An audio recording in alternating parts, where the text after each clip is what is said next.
guys, I'm Crystal Marie and welcome to my channel. Today I want to show you how to get this dark, dramatic, vampy look for fall, which is pretty easy. This is my go-to everyday look, which I know it might not be for some of you, but if you want to swap out some of the dark colors for something lighter, please feel free. It's absolutely easy to do that with this look. So keep on watching. Alright, and let's get started. I've already got my foundation and concealer on and set, and my eyelids are already primed. So what I'm doing first is taking Makeup Geek's Beaches and Cream on a big fluffy brush and sweeping this everywhere from my brow bone all the way down. It's a color that matches my skin tone, so it'll help everything blend in and transition later.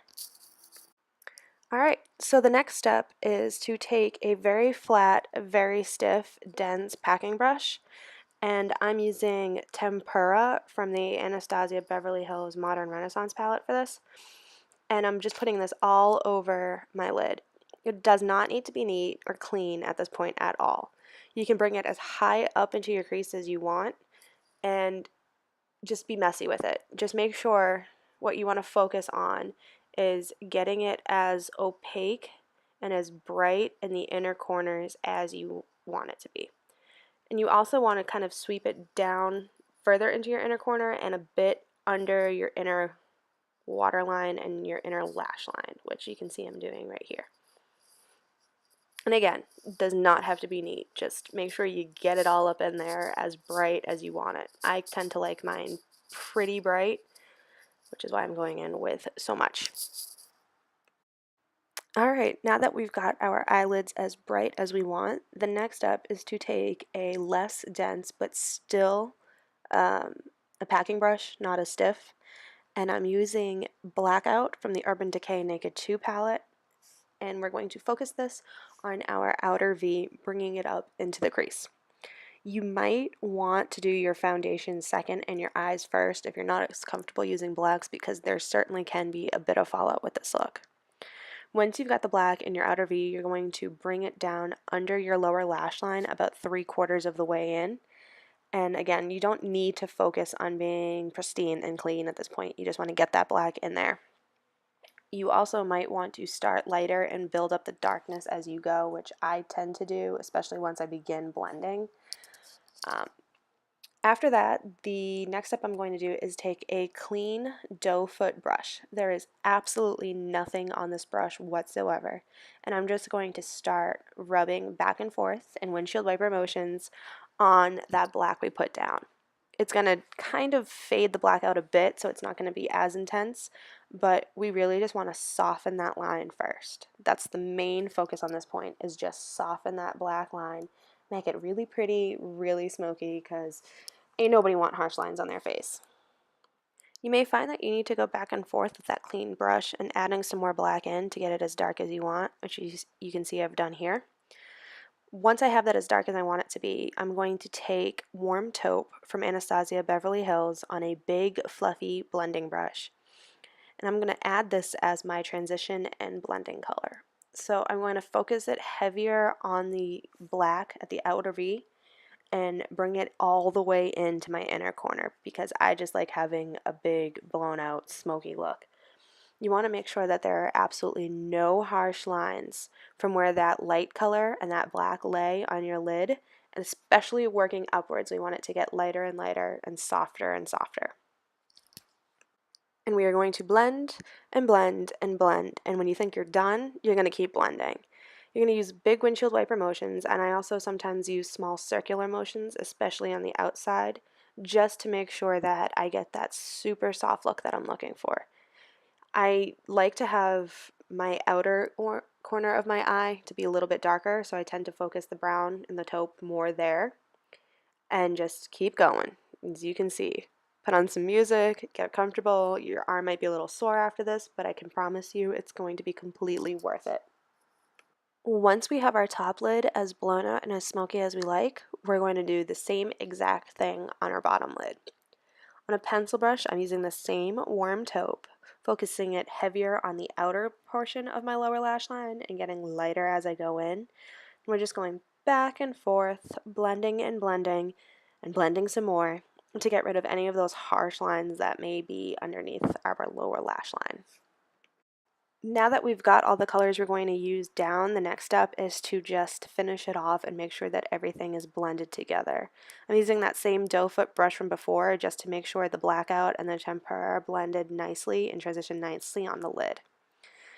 I felt that I kind of blended away a little bit too much of the brightness from the Tempera, so I'm adding that back in with the same brush I used to put it on earlier.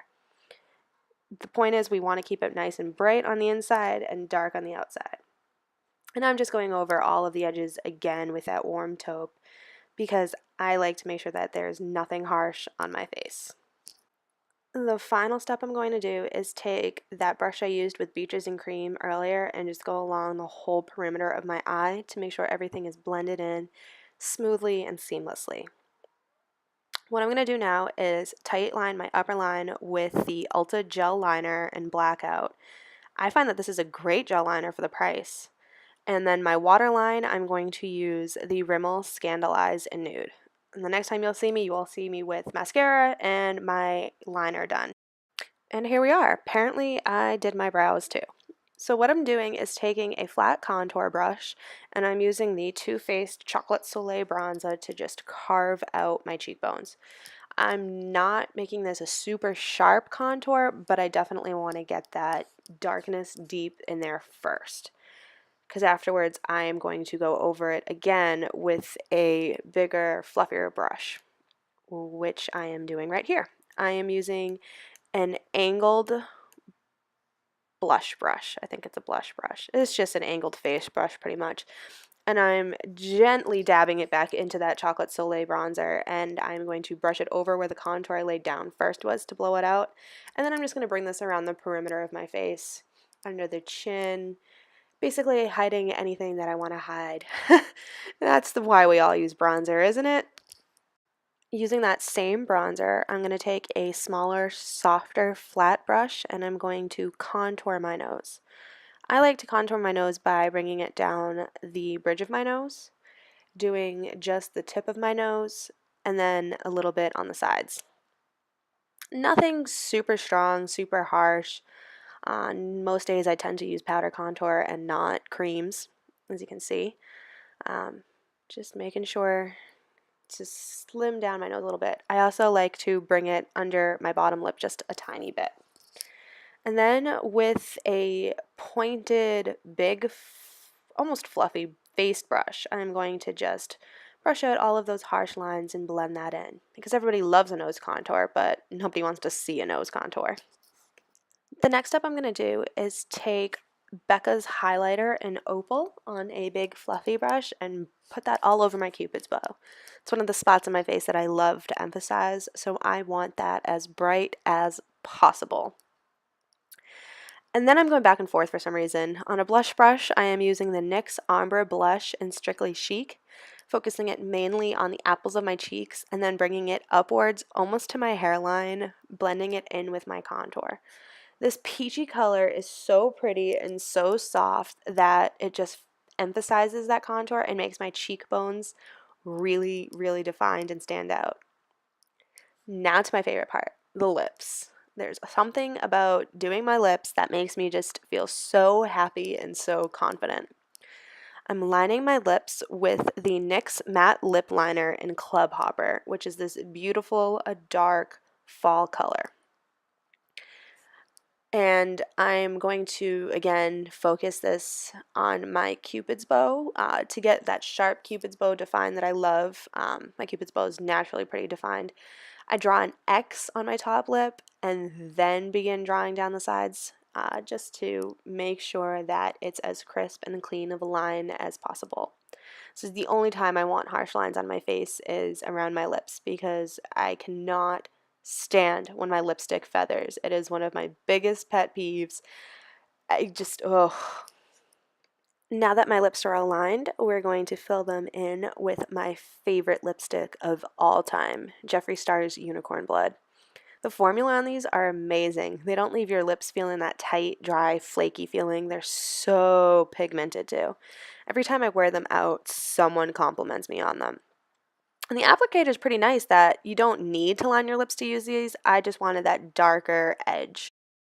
Once your lips are all done, the final step is to seal it all in. I'm using the Urban Decay All Nighter Setting Spray and basically dousing myself in it. And this is the completed look, guys. I really hope you enjoyed watching this tutorial. If you want, hit that subscribe button down below, leave me a comment, some likes, totally helps me out. Can't wait to show you guys what's next.